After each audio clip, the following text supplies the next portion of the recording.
call to order the meeting of April 2026 at the Rockdale Planning and Zoning Commission. Could I have a roll call, please? Chair Williams. Here. Vice Chair Ratliff. Here. Commissioner Flores. Here. Commissioner Houston. Commissioner Higdon. Here. And our council liaison, Daniel Willie. We have a quorum, so let's please stand and do the Pledge of Allegiance, and followed by the invocation. I pledge allegiance to the flag of the United States of America and to the republic for which it stands, one nation, under God, indivisible, with liberty and justice for all. Please bow your heads. Heavenly Father, we thank you for this glorious day. Thank you for being among us as we celebrated the resurrection of your Son this past weekend. Lord, we ask that you bless this meeting, you bless the city of Rockdale, you guide our thoughts and our words and our decisions, that you might find them pleasing and in accordance with your will. We ask this all, Father, in the name of your Son, Jesus. Amen. Amen. Do we have any citizens' communications? No, sir.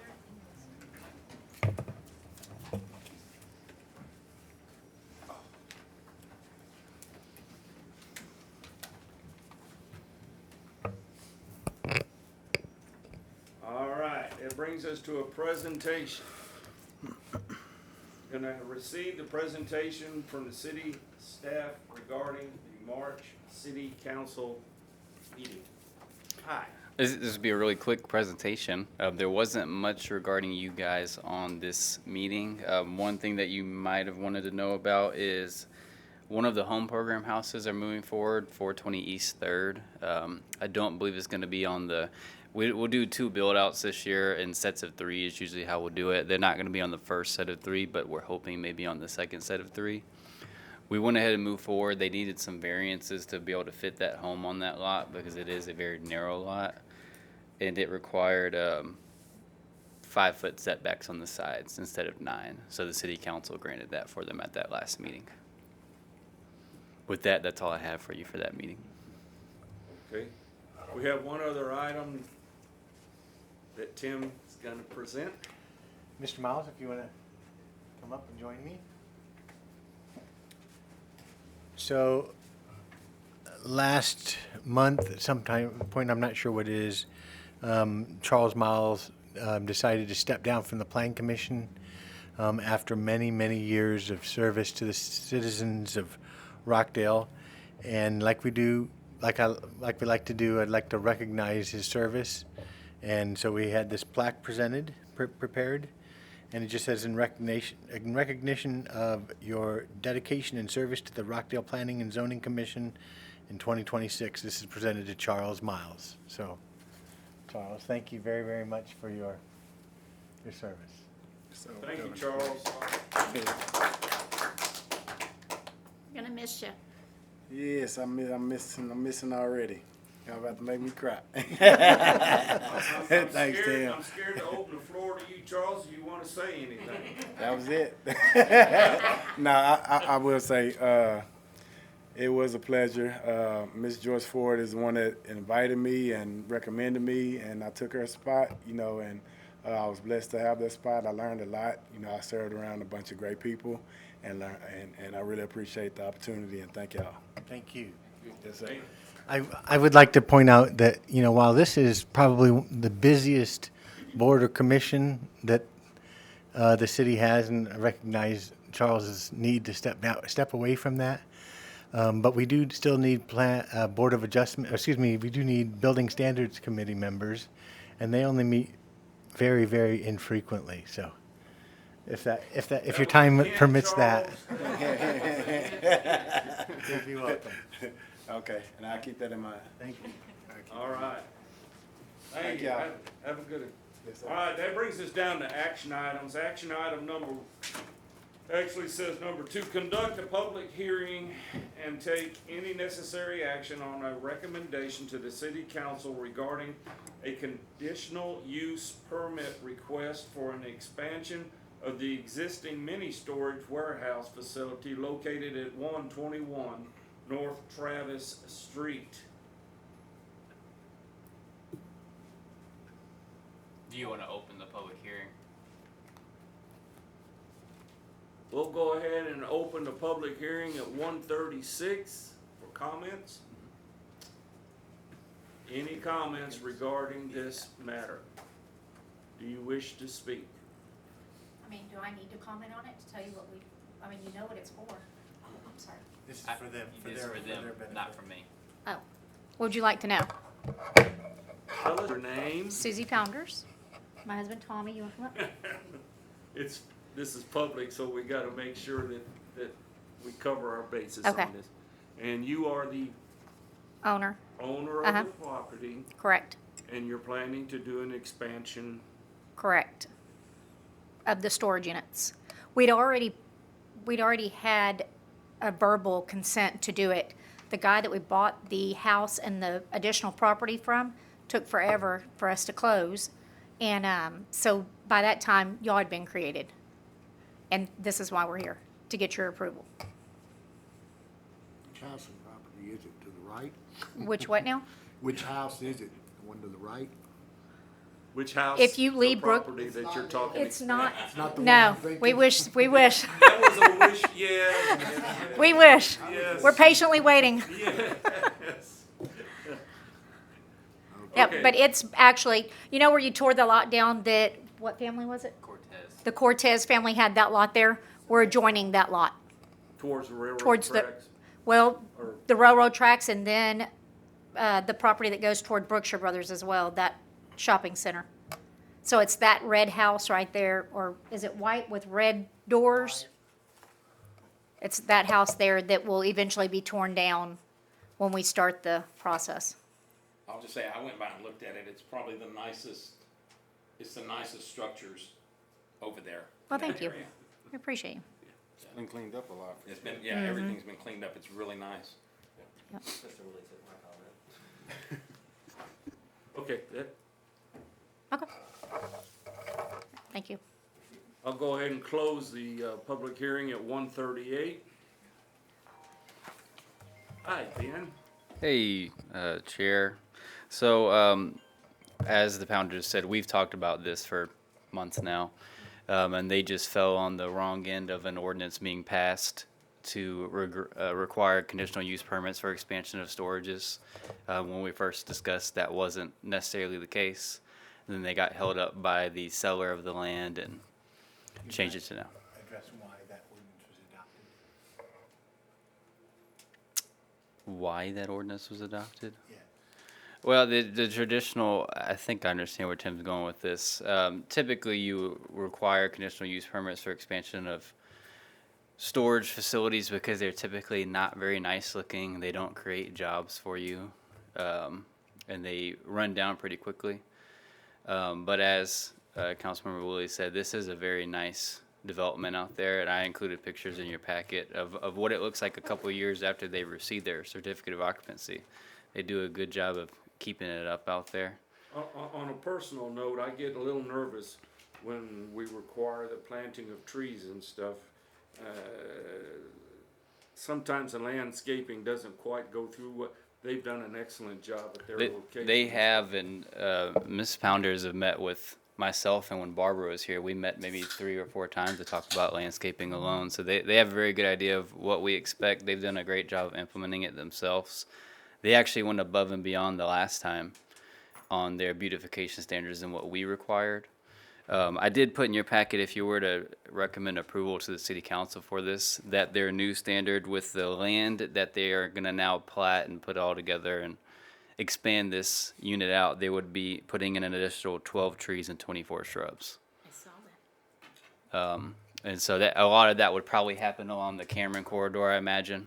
Yes. But that's just to keep How in does mind, there that, will be more landscaping going in because you're adding land square foot to their development. How will this tie in with our fencing ordinances and?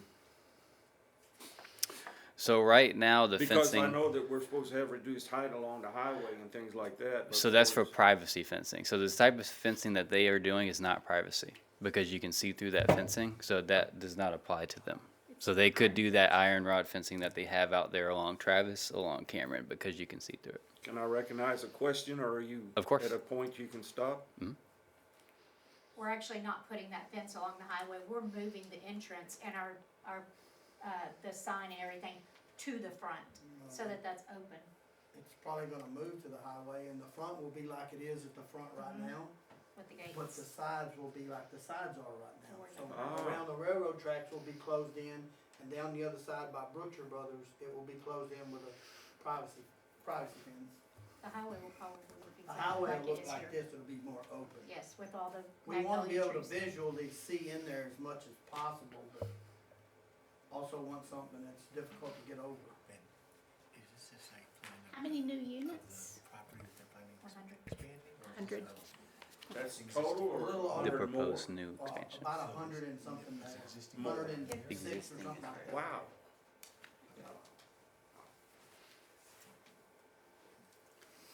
She asked how many more units, and they answered on Okay. 100 Yeah. plus. That So, would be final, the end of the project. so that completes my presentation on that. If you have any questions, they're more than happy to answer those. If you want to ask any legal questions of why we're here discussing this, I can help you with that. But I included pictures. It's purely a discretionary item.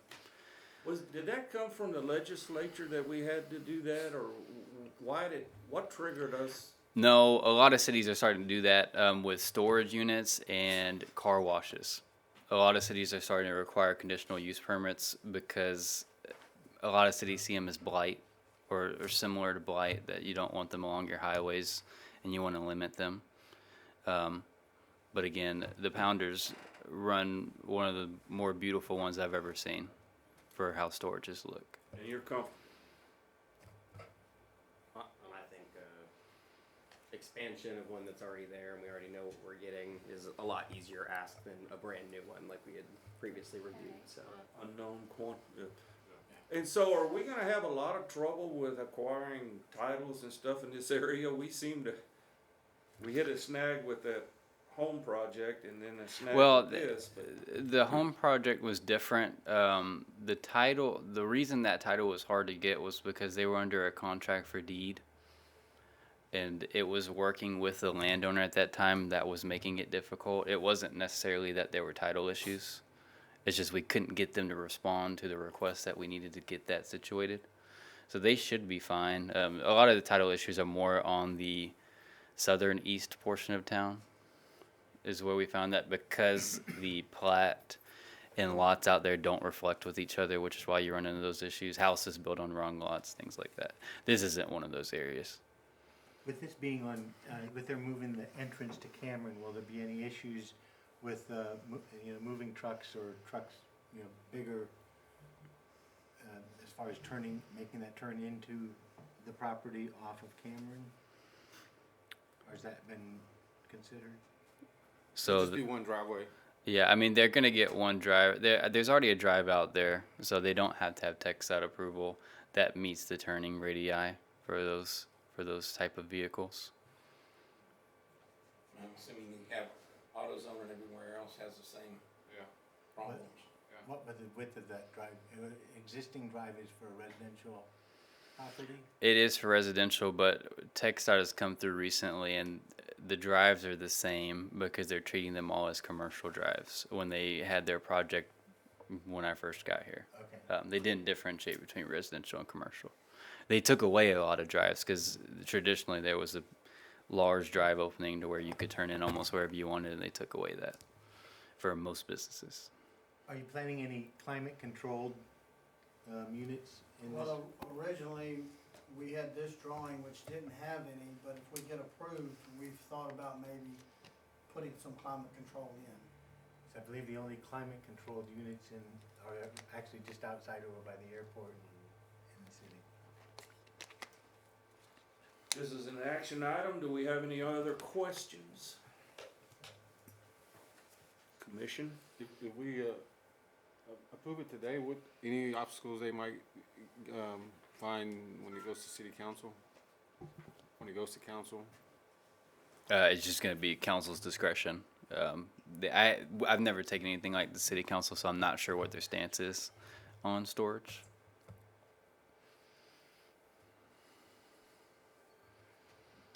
Action item. And it goes to council because of the conditional use permit? That's right. That's right. Our ordinance calls for the planning commission to review it first, make an official report / recommendation to the city council for your final approval. So you just need a motion? Yes, this is an action item. I need a motion, please. I make a motion to approve the staff recommended approval of the conditional use permit for the storage, what is it, the Storage Queen? Yes. Storage Queen expansion. I'll second that.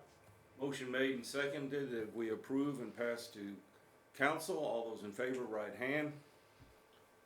Motion made, motion seconded, carries, and goes to council. Number 3, consider and take any necessary action on a recommendation to the city council regarding an appointment to the planning commission. I'm going to introduce Miss Margie to you. If you'll come to the podium, please. And state your name for us, please. My name is Margie Dunkel, and I live at 721 Hunter Drive here in Rockdale. If you'll turn to your second tab, you'll find a page that says P&Z scoring matrix. Please put your name in the upper right-hand corner. And now we turn up the heat and we start grilling Margie. How long have you been a citizen of Rockdale? We moved here in 2022. Are you a qualified voter? I am. Do you have any government experience? And hang on just a second. go I'll ahead. refer to the other side of the page you're looking with the questions. You have a scoring sheet. I forgot to get some instructions. Yes, that's here. fine. You've got a scoring sheet, and so we did number 1. You should score under the citizen and qualified voter portion. Put a score down. Is anyone missing the scoring sheet? Y'all have one? And I don't do this right. And you want us just to circle the number, right? Or yeah.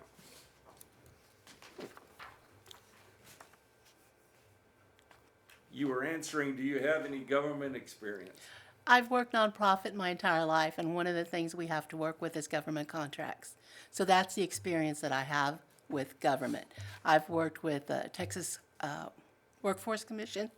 I've worked with the city council, the county, because we had city funding, we had county funding, we had the community block grant funding. So I've had to work with all of those agencies. I've never worked, well, I'm sorry, I take that back. I did work, what was it, government? The Texas Department of Health. That's pretty governmental. Okay, okay.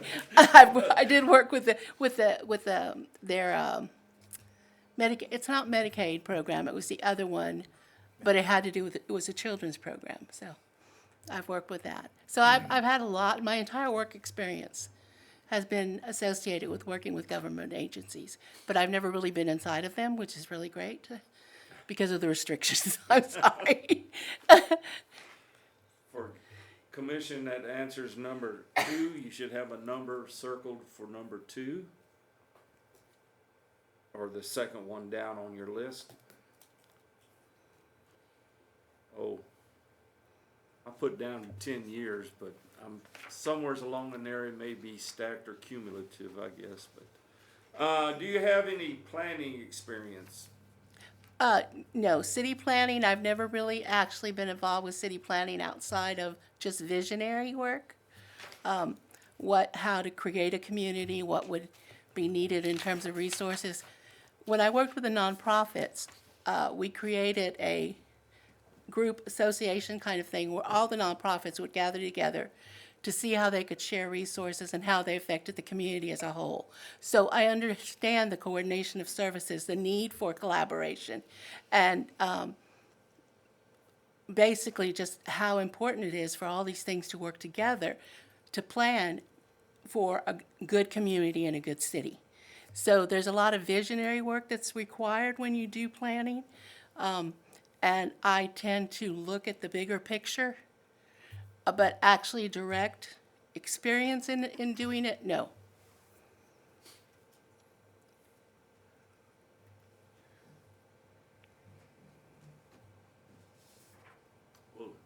We'll talk later, but your Okay. answer is fine with me. It was Okay. a question that I got in there, but, so that concludes, really number 3.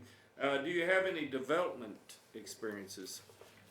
And again, no, not directly. Just in the New work. programs or? Yes, I've done that. Program development, like I said, when I worked with the Texas Commission, Workforce Commission, it was back when they had the program called JTPA, which I don't know if any of y'all are familiar. Okay, good, thank you. And so I worked with a child care resource and referral agency.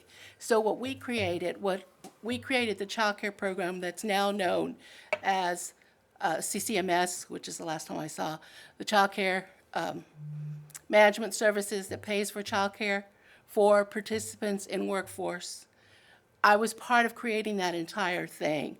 Our agency's it evolved from JTPA. The other thing too is homelessness. We created the Bridge program, which worked with all the homeless agencies in the city to bring childcare to that population. So I worked with creating all of that program. That program, as far as I know, is still in existence coming out of Salvation Army.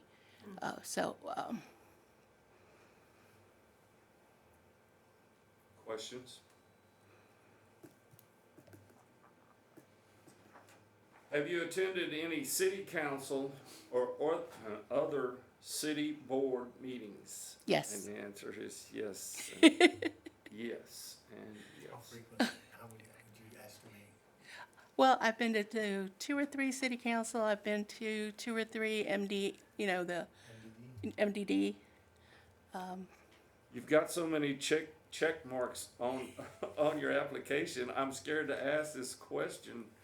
You don't have to answer it because it's No, kind go of right ahead. Yeah, self-explanatory. But describe your community involvement. Do you want to answer that? You can use a one word like very. Very. Well, I'm currently on the board of the K Theater, and so that allowed me to make a lot of community connections, even though I just moved here, because I've only been here 3 years.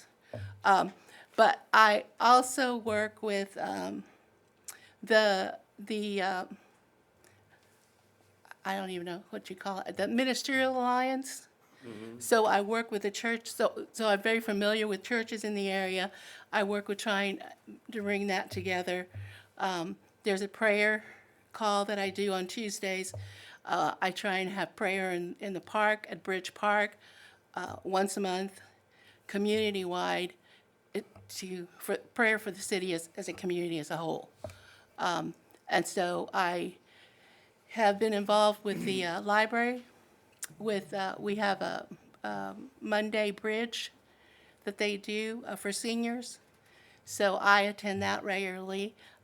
So I know the library staff and been involved with them. Was very close to Lisa in terms of understanding what she was trying to do at the library, and saw the difference from when I came to now. There's been a lot of change. There's been a lot of growth, I believe, in Rockdale from the time that I arrived to now, which has been very encouraging. And I think that's everything I'm involved with. What's your thought on growth? What's my thought on growth? It's essential. You have to plan for it. The challenge I'm going to tell you, what Austin did, they continued to consider themselves a small town when they weren't. So they made no visionary plans. They didn't look at the future. They didn't project for people coming. They thought just having that attitude would keep the city small.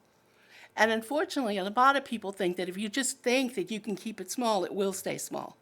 That's not the reality. And you really need to be looking forward thinking big, expand, understanding what all you're going to need, the infrastructure that's necessary in order to create a community that continues to thrive and be healthy for its citizens and not end up always behind the eight ball trying to find resources for challenges that come up because there was no planning for it. Like, okay, I asked her about, I'm going to take an aside. I asked her about parking. If you put an entrance to a storage place off of Cameron, and Cameron is smaller than it is right now, you really think that's going to be good for traffic?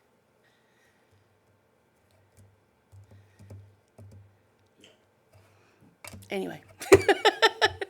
So, I don't think they have any parking now. And it's not like a concert or a movie Yeah. or something. Not everyone's leaving and coming at the same Yeah. time. So I feel like It's gonna be sufficient. okay? It's fine. They Okay. exit Cameron now from our facility. okay. Okay, that's fine. Let's Yeah. get back to, this scares me though, this next question. Okay. Are you available to attend a regular set meetings? Yes. Knowing that we meet at 1:30 on the first Tuesday, workshop on the third Tuesday. Yeah, I don't have anything on Tuesday. On Tuesday, I do prayer at Cause you 6:30. said all that other stuff, I know, and I'm worried. but I have a schedule. I schedule it. I'm involved in all those things, but that I know how to schedule. I was gonna say, Tuesdays I only have 6:30 prayer in the morning, and then 5 o'clock prayer in the afternoon. That's it. So you're willing and able, okay. And they can be long meetings sometimes. Yeah, I understand. 1:30 to 5, I hope. It's long enough. Did somebody force you to make application? Oh, no. Why are you interested in planning in the planning commission? Honestly, because of the fact that this is the most visionary, this requires the most visionary work, as far as I'm concerned, and also the most coordination of services. Just like I said, everything's impacted by whatever. If you don't understand the connectiveness of things, you won't understand how important it is to include all the aspects that are going to be affected by your decisions. And so that's one of the reasons why I find it. I'm gonna go ahead and add number 9 to that answer. There should be tied in together. So I'll skip to number 10. And you've already described your work experience, so it's up to you if you want to describe it or not. You've pretty well covered that answer. Okay. And you said you had some experience with the public sector? You Yes. said you're involved. Nonprofit, yeah. All of that? So you have a pretty good understanding of what you're gonna happen here? Are you aware? Well, that's what I was Are gonna. you aware of things like parking on grass? Have you ever heard that term? Yes, I have. Okay, you know that. A chicken, yes, that's the other one, yes. So, Well, that's my question, is do you currently have job description for the positions and also responsibilities, roles and responsibilities? Like who you're accountable to, or what your accountability. Is there anything like that available to people who come on, who want to join boards? We're looking at the city manager. Okay. Not currently, but that's a good idea. did you take notes on that? I guess just myself, I think you always consider yourself accountable to the citizens. Well, you should, but please, Daniel, you know without something And written. future citizens. Yes, but you know without something in writing, Sure. that doesn't always work. That brings me down to last question. Is there anything else you would like to share with the board? As I said, I was wondering about whether or not there was job description or roles and responsibilities, what, Of the commission? yeah, the purpose, what There's a chapter in the master plan. What is it called? And Comprehensive plan? yeah. Oh, okay. And I was familiar with that. I'm familiar with that. basically, it boils down: take the heat and don't burn up. It's kind of like a re-entry of a spacecraft, but Yeah. So I have a quick question. I know you said you've only lived in Rockdale for 3 years, but you've been doing this sort of work for, My entire life. yes, okay. That's what I wanted to clarify. Out of college, pretty much. Where did you move from? I'm just curious. Del Rio, Texas. Okay. Been there? Further questions? Okay, that's, Okay, Once you- thank you. Once you come on, if you come on, you can't leave. I'm sorry? You don't want me to leave, is that what you're saying? You can't leave. Well, thank y'all very much. I appreciate your time. Thank you. Thank you. that takes us to number 4, action item. Consider and take any necessary action on an amending plat submitted by Avi Gottlieb for property located at 836 West Bell, Rockdale, Milam County, Texas, into lots 1A and 2A. And if you see the letter at the end of a number, it means That it's been platted before and it's getting replatted again. So anytime you see a plat for the first time, it has just a number, which you're going to see on your next one. That means that's the first time it's ever been platted. Then when you see a letter behind it, that means it went through the platting process once. It's coming through it again, and now they're going to add a letter at the end of it.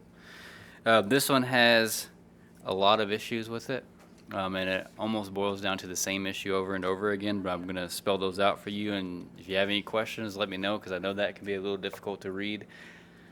So let's get into it. So on lot 2A, they basically have all of their building setbacks wrong because lot 2A is addressed off of Bell, which means their front yard should be Bell. we've seen this before. Yes, this has happened before. And so all I'm saying in these notes, if you look at the memo that I've given you, is lot 2A, the 25-foot setback should be on Bell, not on Mary. Then the 15-foot setback, which is the rear setback, should be on Mary and not Bell, since Mary is the street side. I'm sorry, that's the street side setback. Should be on Mary, because if you have Bell as your front yard, then your side is going to be Mary, and then the house next door to it, which I don't know what that address is. That's going to be 15. The rear is now the north side of the property, and it should reflect that setback. And then again, the other side setback should move. So you're essentially just shifting everything and all of those comments to reflect those setbacks. In that, they asked for some variances that need to be amended. So on variance number 3, or it's listed as V3, they should be requesting a 10.5 foot setback, since that's the rear of the property, and the rear setback is 15 foot. They currently have it as a 9, so all I did was just did that math to figure out what that setback should be on the new setback number. And then they need to remove their variance number 4, but they will need a variance number 4 when they tell me how much of a variance they need for that front yard. If that makes sense. Do we have any questions on any of those comments? So essentially, you're moving building setback lines. Have you met with them and discussed this yet? He turned this in last minute, and so I reviewed it, and so I have not gotten with them. Usually I won't get with the applicant until it gets to the planning commission, just to make sure you guys don't add or remove anything. Are you comfortable with us proceeding right now, or would you prefer? So you can approve plats conditionally. So since this has variances, it's going to go to city council anyways, because the council is the only authority that has to approve variances. But when you have a plat before you, you can either approve it as it is, deny it, or approve with condition. And so basically what I'm asking you to do is approve this with condition. If they meet all these conditions, then the plat meets city code and it can be approved. And it would be, the condition would also be that council approves the variance. Yeah. So I went by there the other day. So one house faces Mary and one faces Bell. Mm-hmm. So in the notes, are you saying that it's opposite, or? So lot 2A, so the lot that's front Bell, the building setbacks are acting as it's supposed to be a Mary address, but it's not. Okay. So one the on Mary left- address building setbacks are right. I didn't change any of those on lot 1A, but lot 2A, since it's a Bell address, the front yard should be Bell Street, not 2A Mary. is the one on the left. Yeah. So 2A is this one here on the bottom of your screen. Okay, that doesn't work. But it's the one on the bottom of your screen there.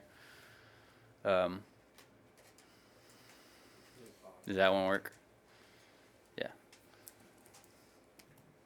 This is 2A. So right now they're telling you that the front yard is actually Mary Street, but it's not. It should be Bell. So this lot line comes this way and everything just shifts basically. These are correct because this is telling you that this is a Mary address, which it is. That's why I did not have any comments on that lot. So what's their, oh, I don't know if it matters, their mailing address, they have to put Mary or they put Bell still? That's a Bell address. So yeah, it's had a Bell address for a very long time.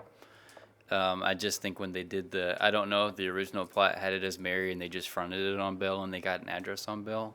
But since the address is on Bell, they do need to fix that as they're coming through the second time. Discussion? Action item, he gave you 3 options. Anybody want to make a motion? Make a motion that we send this forward with the conditions being met as established by Ben. Motion made and seconded that we forward with condition. Question, Tim? Okay. All those in favor, right hand. Motion made, seconded, and carries with conditions. That brings us now to consider taking any necessary action on a final plat submitted by Nathan Dolich for property located at 1244 West US Highway 79, Rockdale, Milam County, into Lot 1. No letters, Lot 1. Right, so no letters on this one. So that means that this is the first time it's being platted. And I wanted to point out a couple of things. I have 2 comments on this plat. This one will not have to go before city council, so this could just be a conditional approval from you guys on the 2 comments that need to be met. The first comment that I had is you have this overhead power line that they're not designating an easement for. There may be an easement that already exists. The surveyor that they use traditionally doesn't notate easements on plats, even though I'd tell them that they need to do that. So all I'm asking is provide the easement to make sure that that overhead power line is protected, and if not, then just dedicate one on the plat to make sure that that can remain there, and then that the utility company can get to their power line if needed. And then the other one is another building setback issue. I don't know where they got 7.5 from. We've never had that as a building setback. It should be 9. So all I'm asking for them is just to move that line in 1.5 feet and reflect it as a 9 instead of a 7.5. It's not a fence or anything, it's just a line on the paper. Right, and then for learning purposes only, these are the property corners here. So as you can see, if there is a dot that is filled in, then that means that they have found a property corner. Now, there is one that they set for the first time, which is when it's opened. So if you ever get a plat that's done or a survey and they're telling you that, that's all that means, is if they found your property lines or if they're setting new ones. With that, any questions? Have you talked with the owner or the surveyor? I've talked to the owner one time, and I've talked to the owner's employee another time to let them know what was needed. We got to this point. So once I will talk to the surveyor after this goes to the planning commission for them to make those updates, and then this can get filed as official record and they can start pulling building permits. They're planning on redeveloping this lot? They want to do an addition, and our ordinances require it to be platted, and since it was never platted before, they had to go through this process. You're okay with forwarding it with conditions? So you're the final approval on this one. This one does not go to the city council. And so the recommendation would be to correct those 2 items, just provide the easement for the overhead power line or dedicate one. It can be a 5-foot easement, that's pretty traditional. And just correct those building setback lines to say 9 foot instead of 7.5 to meet your city code that you've adopted. And then they will be good to go. The recommendation is approved with conditions. So how long does this process take after we approve or disapprove today? How long before, if it gets approved, how long before he's able to start construction? So that's up to a surveyor. So the surveyor needs to make those updates. They shouldn't take that long. He just needs to be on a surveyor to get it done. The city will file it the same day that we get it. So there's going to be a filing fee, which I've already let the employee know, and I'll re-forward it after this to get this filed, and it becomes official record. But I have to have this updated before I can do that. So it's all on the surveyor. I make a motion that we approve this with the conditions regarding the easement and the setback, as is noted on our sheet here. I'll second. Motion made and seconded that we approve with conditions. All those in favor, right hand. Motion made, seconded, and carries with condition. Consider and take any necessary action on a recommendation to the city council regarding the ordinance amendment to chapter 14 zoning, section 14.02.051. Uh-oh. Can't, is that a Q? Yep. Mobile food. What do we have here, Ben? So I think I've alluded to this a couple times to you guys, but the state law changed on mobile food vendors. What it did is it took the city's authority away of issuing individual permits solely. The main authority now is actually the Texas Department of State and Health Services. They're your primary body you go through. And then essentially what state law says is that we can't contradict whatever they require, but we can still issue a permit. So for example, when we added drive-through requirements, we can still do that because state law does not say that we cannot do that. So that is still a requirement. So we still have our permit application after theirs, but our fees have to reflect what staff services are, which we don't do inspections anymore. The Texas Department of State and Health Services will do that. So we'll have to do a future fee schedule amendment on what this program actually costs us to run, which isn't much because basically all of the review now goes to them instead of us. We play a very small role in mobile food vendors now. We would only issue the permit after DHS issues the permit. Right. Hold on. What do you say? So I've got a food trailer and I wanna put it in. I've got to get a hold of you and then you go to D, or they have to go? No, so they're going to them first. And if somebody comes to me first without that approval, I'll direct them right to them because that is the sole authority of mobile food vendors now. Basically, all the city's role is now is we can require things still like restroom agreements and requiring them to park on gravel or an improved surface, have drive-through standards, but we can't contradict state law. Can we have more restrictive? No. No. I mean, if they're silent, We can have additional. we can have additional as long as they say you cannot. And so I use the example of the drive-through requirements. State law doesn't have anything about drive-through requirements. If you go to the Texas Department of State and Health Services, they're not going to tell you anything about drive-through requirements. But the city can adopt those standards and say that there's going to be drive-through requirements, which you've already did, so I've kept that in the ordinance. If you want to flip, I gave you a red line copy, and I gave you a clean copy. I don't know which one you prefer. And I'll go through them here quickly. A lot of it's just language amendment, so I've just added the Texas Department of State and Health Services as that nobody can operate without a permit being issued first by them. You also had to have a copy of the city permit. You guys had a lot of language that was very detailed about the standard of operations, which is great. But to prevent from having to keep amending that, you usually will just reference your adopted code and ordinances. And then if they have questions from there, then they can meet with staff to actually go through the International Code Council codes to talk about what those standards really are. Because if you keep those in and the standard changes, then we have to keep looking at this to make sure that we don't need to amend it over and over again. So I've just taken it out. Re-lettered these because we removed a couple of them. Then we'll get into I noticed, so when you go into number 2A, a mobile food vendor and approved mobile food vendor court, if you're with me on that, I put in language that they had, you used to say that they had to provide permanent restroom facilities only.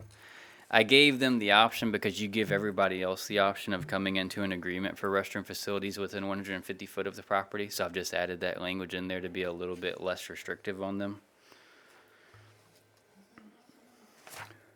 And then we get into C, which is your temporary mobile food vendors. You had this category that existed, but you didn't. You defined it as they must be located on a property for less than 4 hours, which seemed a little vague to me. So I've expanded upon that and said that they can't be on a property for no longer than 8 hours. And then if a mobile food vendor is located within the city for more than 40 hours each month, and they're no longer deemed temporary. The reason I put that in there is you have vendors like Chick-fil-A that are trying to come here, and they want to do a temporary service of like a 8 to 5. And your 4 hours would say that they're not temporary, so I try to be a little bit more inclusive of those that they're going to come one day out of the month for 8 hours. You're not trying to stop Chick-fil-A, are you? Hey, we did, and right when I got here, I didn't talk to them, but they got stopped, and I was told that I need to bring them back. So they reached out, so I'm trying to bring them Driving over back Cameron today for you Chick-fil-A guys that way. I wonder why there were people with pitchforks. on these standards. So, anyways, that will be a little bit less restrictive on that. You can let me know your thoughts. I'll get through all these comments on that one because that is a new item that you guys need to look at. Other than that, I just added language that it could be the city manager or their designee to approve these things instead of putting all of the burden onto Tim. You threw my whole train off the track when you mentioned Chick-fil-A. And the last thing. Do they know that we have multiple food court locations now available? Well, they're talking about going on more public property. I don't think that they would be like a temporary pop-up of like a city park or Wolf Park would be one of them, wherever they want to be at. Walmart, I think was talk about, because they're going to cause a lot of traffic. So you don't want them in a food court coming once a month and then that food court's backed up along Cameron. I understand the parking and the people rushing to beat you Yeah, to the because trailer. when they reached out to me, I did tell them that I said, wherever you decide, you need to make sure there's a lot of parking because we don't want them to back out onto Cameron. The last comment I have in here before we get into this is there's a portion of state law, so the city doesn't do these inspections anymore of mobile food vendor units. Really, it's all on the state now. But they say that we can come into agreement with them to provide those services. So I just added on the last page on 7 inspections for D that subject to the House bill that passed, which is garnering all these new rules and requirements, that we could enter into a right of agreement with them to provide inspection services. Doesn't say that we have to, it just gives you the ability to do it. And the state will be inspecting them, or they won't? The state's the one that would be inspecting them. I imagine that this is gonna be a high workload on the state and they're gonna be reaching out to a lot of cities to provide inspection services. But until they say that, or until the city reaches out to them to try to do that, it is solely their responsibility. So now currently, can you put, like if you own property in the city, can you put a mobile food truck anywhere you want to?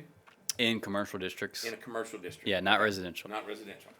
Which that's still in there. Didn't change that. State law didn't say that we couldn't do that, so I kept it in there. It's on the very first page on E. The site must be located in zoning district C1, C2, or CA. Okay. On the drive-through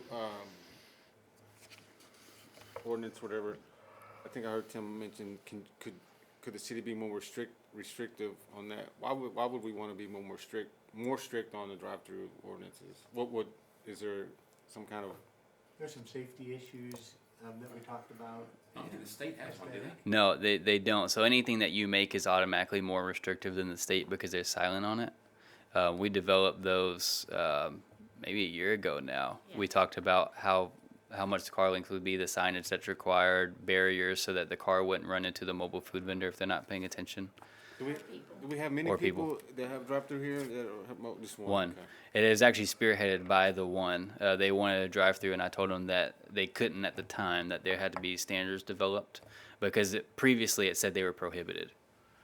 And that was all it said. And so we tried to be creative as a board to figure out how to make that as safe as possible, but to provide that service. Because that's not a new idea. Mobile food vendors do that. We worked on that a while. And that one took a while, yeah. And I think it's been pretty successful. There haven't been any issues over there that I've heard about. And you do want people walking up to the window and Right. having a car try to pull up as well. Yeah, but, Especially with coffee, right? You want, right. don't let people get in the way of your coffee. So, we don't need to have another, or we do, or don't we need to have a workshop on the portion you started talking about initially? This itself is ready to go to city council, this amendment as rewritten. Yeah, so this amendment's not as heavy as I thought it would have to be, because when the state law was originally proposed, it was pretty aggressive, as like the city couldn't charge anything, the city couldn't even regulate it, you just gotta let them go where they go and deal with it later. They changed it significantly and took most of it out, and now it's basically they just required the state to be the first authority to approve it after the city, and then they've just tied the city a little bit. And so it didn't take as many amendments as I thought it would have to when reading it, because I didn't realize they changed it that much since I first heard about it and read it. So this is good to go as it is, as long as you're okay with the all of the changes. Really, they're all minor. The one that's really up in the air is how I'm defining temporary mobile food vendors. You had it as 4 hours. I'm now saying they can be there for 8 hours and no more than 40 hours a month. So that'd be once a week. So that'd be like Chick-fil-A or... Yeah, Chick-fil-A could come once a week and be under 40 hours, and they would not have to get a permit from the city because they're temporary mobile food vendors. Questions? Action item?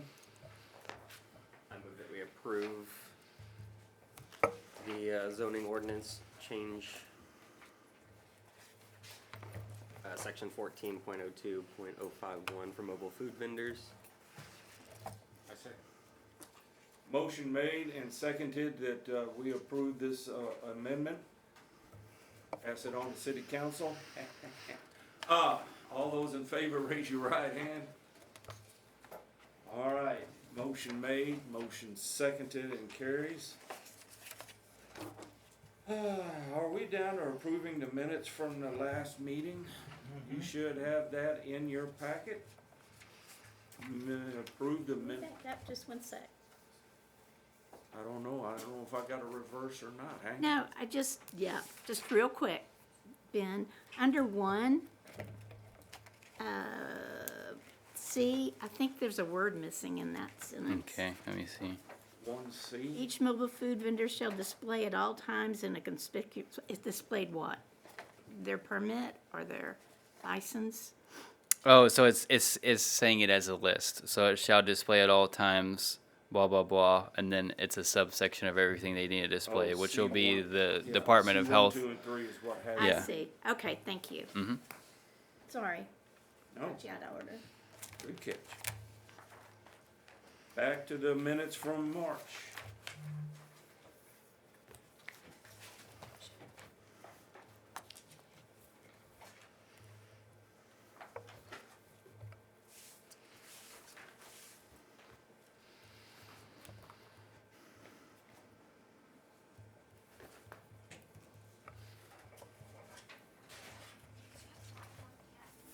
Thank you. Action item. I make a motion, we approve them. Motion made and seconded that we approve the minutes as presented. All those in favor, right hand. Motion made, seconded, and approved. Received the monthly code enforcement report. Hello, code enforcement officer. Hello, Chair. Okay, so getting into the March report, again, so we're going to start with the numbers of the current fiscal year, which starts in October for those who are not aware. We're at 21 trash and debris cases for the year.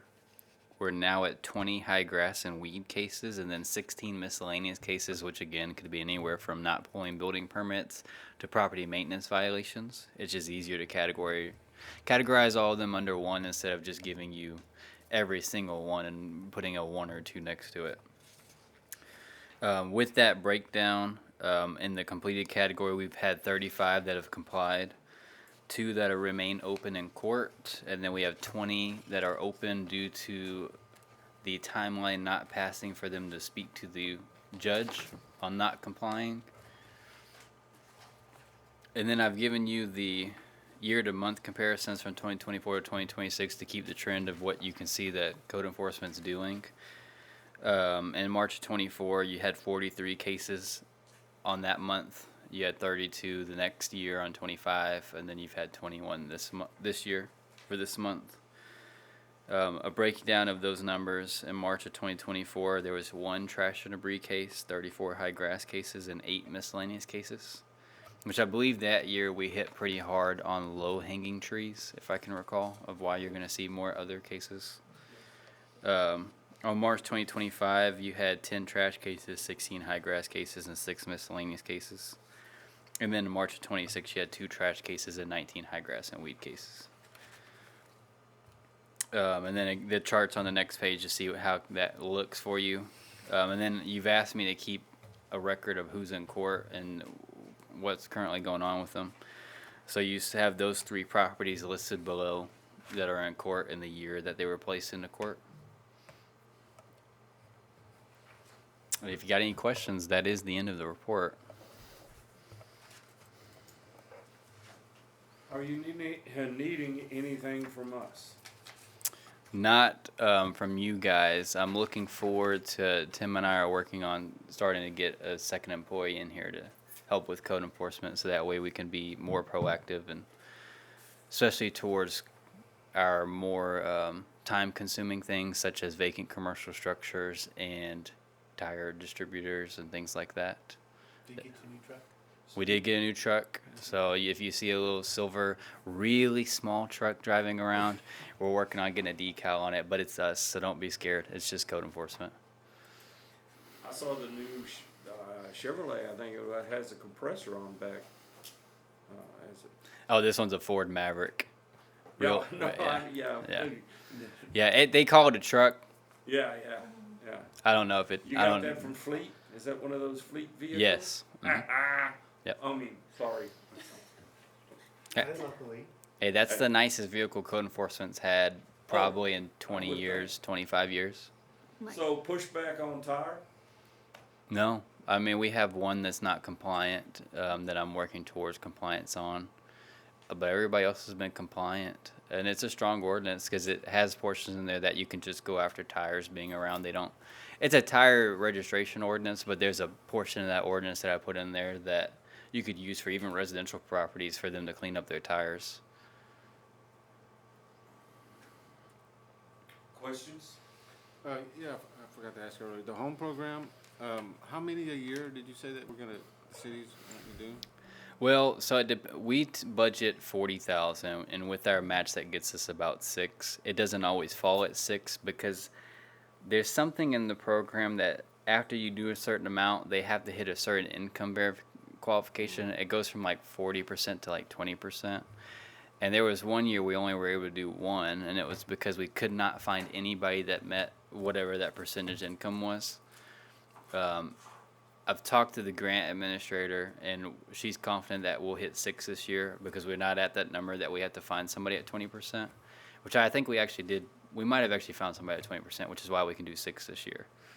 That's what it's contingent on. In a perfect world, we can do about 6 of what we budget at every year. We just opened bids on the next 5. Yes, we just opened bids, so council will be awarding that at their next meeting for the builder. And then 3 will get started really quickly. I think we're projecting hopefully beginning that end of this month, I'm hoping. Getting those done probably about 90 to 120 days, and then immediately starting the next 3 And you is have the goal. applications? We have plenty of applications. We've actually been very successful in getting the word out. I think we're about at 10 to 12 applicants on top of the 6 that are already moving forward. But we still encourage people to apply because it's not a waiting list like you think it is of you apply and now you're 13th in the list. Because everybody's situation is different. So the quickest you get your paperwork in, you can move up that chain. I've had people apply in the same year and get the home in the same year. I've had some people apply and it takes them years because they can't get certain documentation. Because typically they'll apply and then we'll request additional information and we'll request additional information. Yeah. how quickly they respond? Yeah, it all depends on how fast they get that paperwork in is where they move up on the list. So just because there's a long list doesn't mean that somebody can't get a home pretty quickly. Further questions on the report? Moving on to number 9, receive the monthly Development Services Department report. Okay, so for the month of March, on the breakdown of the different type of permits we've issued 7 building permits, 3 electrical permits, and 11 plumbing permits. In those building permits, 2 of those were new homes. Both were in the Cornerstone subdivision for that month, and they came about almost $243,000 in improvements.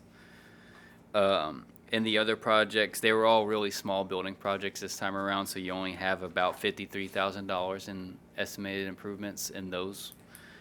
And then we held 2 pre-development meetings for the subdivision that may be coming in on the west end of town that you've received a presentation on, the city council received a presentation on. And we're still working diligently with those folks to move that forward. You don't know if they ever worked anything out with the school, did you? I do not. I don't know if it was finalized. I know it was very favorable. I think both parties were. Yeah, I thought they were waiting on the new superintendent to start to meet with them. That makes sense. Okay. And so I imagine we'd probably be hearing something shortly. I'll give you a report from the coffee shops. That's reliable. As exciting as it is to be getting a new subdivision or development in, more people are interested in what food service is coming and where's it gonna go. And it's like, we're talking 400 homes and y'all are more excited about a burger or chicken or fish or whatever. Well, and, you know, Tim can attest to this because he's experienced it in other communities, but a lot of times you have to get that residential development first to start seeing that commercial development happen. As you know, the MDD is working on an industrial park that will bring in a significant tax base to Rockdale, and smaller commercial is going to follow with both of those 2 tickets, and they're just more meeting in the middle. So it's just a matter of time that you'll start seeing Rockdale get different fast food restaurants or nicer restaurants, or even maybe a supermarket here or there. It just depends whom's looking at Rockdale on that timeline. So when, say, let's take Starbucks, for example, if they wanted to reach out to someone here in Rockdale about putting a store here, they would reach the city first. Would that be their first line of contact, or would the city be the first people they would contact if they wanted to put a store out here? So Like if Starbucks wanted to come out For like here. a corporate. Not like a corporate store. yes, it's gonna be either the city or MDD, because larger, you know, I'll talk about HEB. I mean, HEB, when they come into a place, they're gonna want some sort of tax incentive every time. And so they'll usually work with the municipal development district, and then they'll work with city council. Smaller retails may not reach out to the city. It would actually usually be a developer that will Right. come and work with me directly, and Tim and Gerald, the public works director. And then a lot of times we'll see development and we'll ask them, you know, what's going in this building, and then that's when they'll tell us, like, this is going to be a Starbucks. Okay. And it also depends on whether or not they have a site identified specifically. Right. So like, say if a hotel chain was wanted to put a hotel out here, I guess a developer would be one to reach out to for that? It can happen both ways. Sometimes we're the developer's the first one that reaches out, and then sometimes it's the actual representative of that company for that hotel that would reach out to us for tax incentives or just code questions. It can happen either way. We've seen it happen both ways, but it doesn't happen every time that we know it's going to be a certain item. You know, sometimes we'll get pretty deep into the process, and there'll be a developer that will create 2 buildings in the front and 1 in the back, and then you'll ask them, like, well, we think that these 2 restaurants are going to be these 2, and then there's going to be a hotel in the back. You'll see that happen at times. They don't necessarily, when they first approach us, they don't disclose the brand. Right. Right. Are our current maps helping us as we have the city? Yes, we've heard really good things about the GIS map, if that's the one you're referring to. And I know they've gotten a GPS locator, so when they're starting to mark lines, now it's starting to get GPS accurate on the GIS map that updates for them. So now they'll be, instead of just being in this general area, now it's like we know exactly where the line is.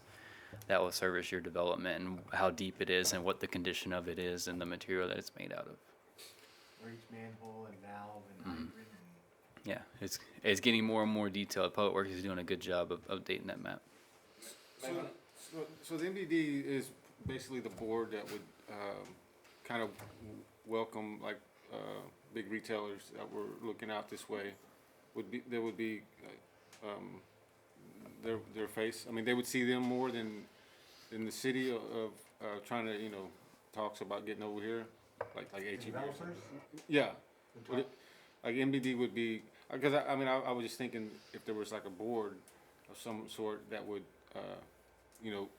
talk with the guys or the big retailers that come in or want to come in. More frequently, they'll reach out to MDD and talk about potential locations and potential incentives before they actually get into, plating and zoning. Right.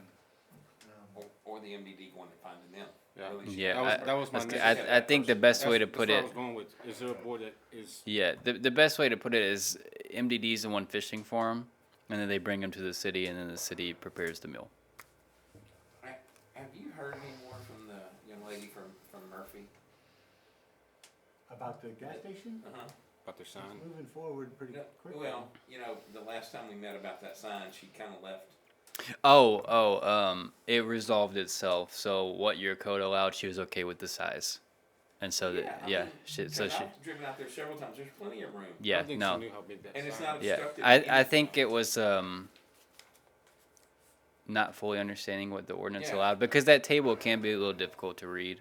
Yeah. I mean, it's easy to miss, and I think she just missed it. And so when I told her like these are your maximum sizes you can do where you're proposing to put it, she said that was more than enough, Yeah, because and I that would drove work. several times up and down, and you have plenty of visibility coming into town and out of town Yeah, for one of those monument signs there. yeah. So Okay, so she's good.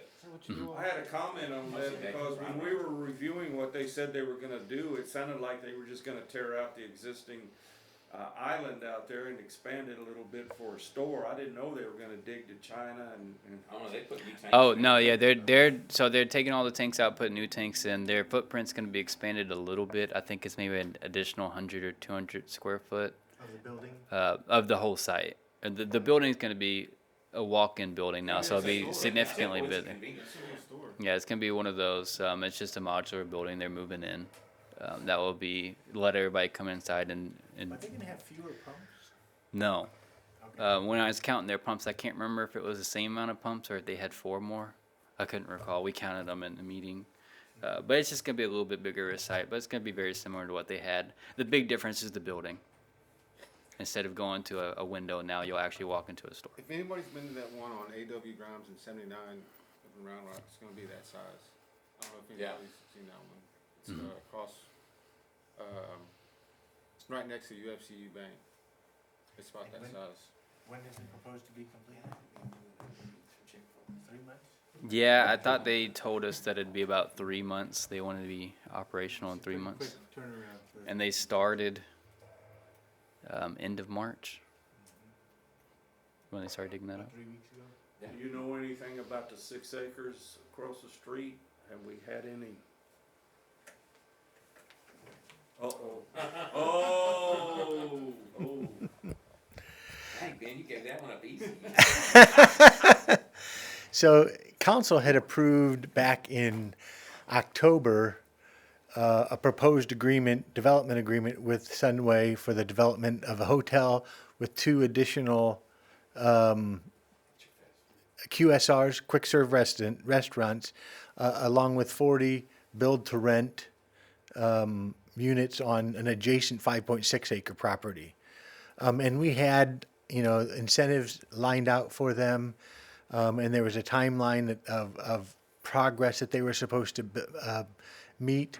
And as of about 3 weeks ago, I still had not gotten a signed agreement. We had prepared an agreement based on that, sent it to them. They had issues with some of the legalese requirements, that there was some state statutory required language regarding the prohibition of hiring undocumented workers in employment.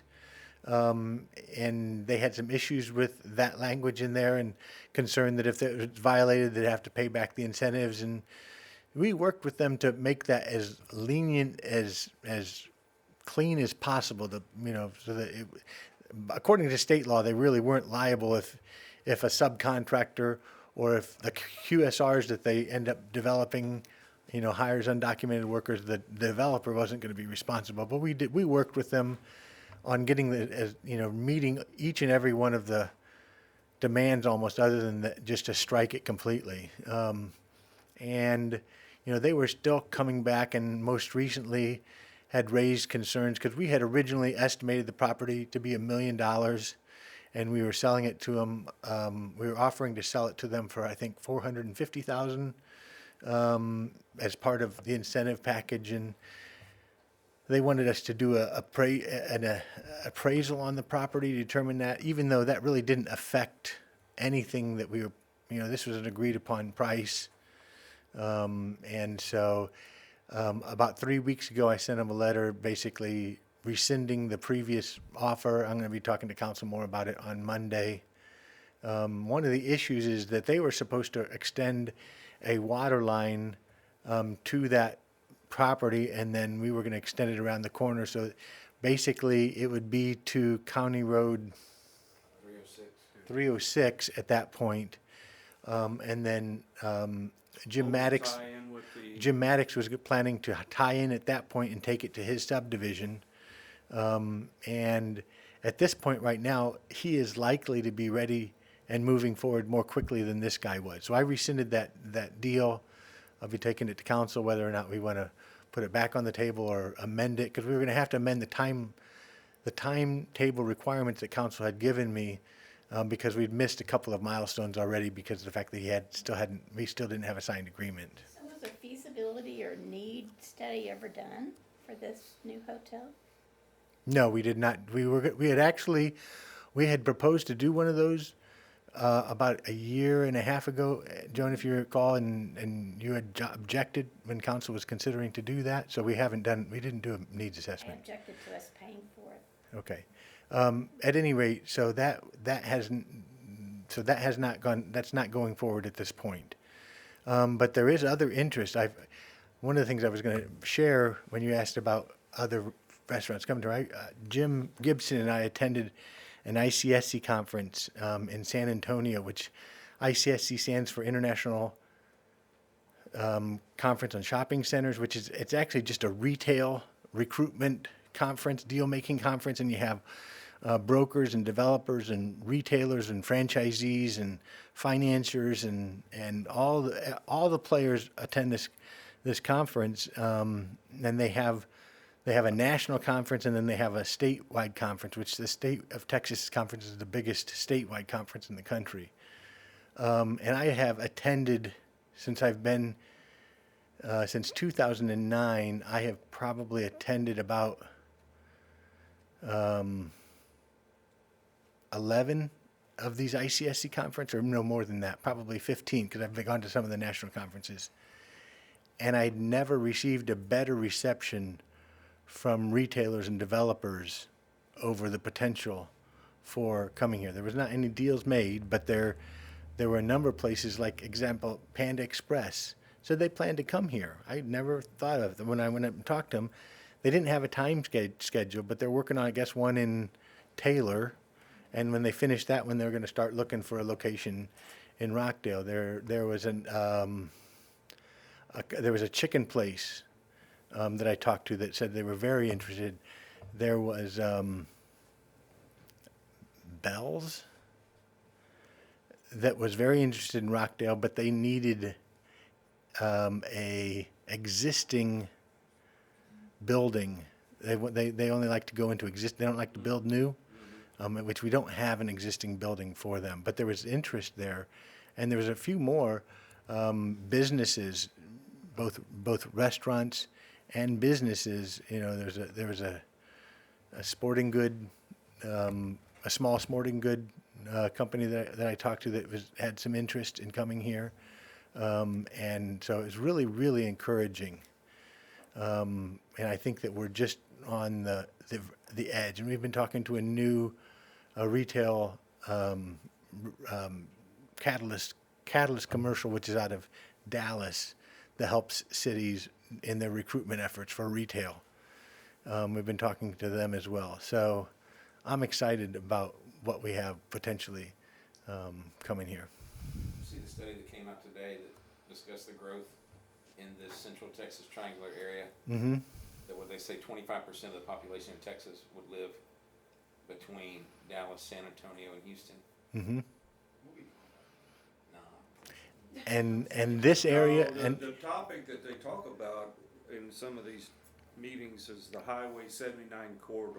Yeah. And once you get labeled, it makes it easy for them to put a finger on the map. Where's 79 corridor? Oh.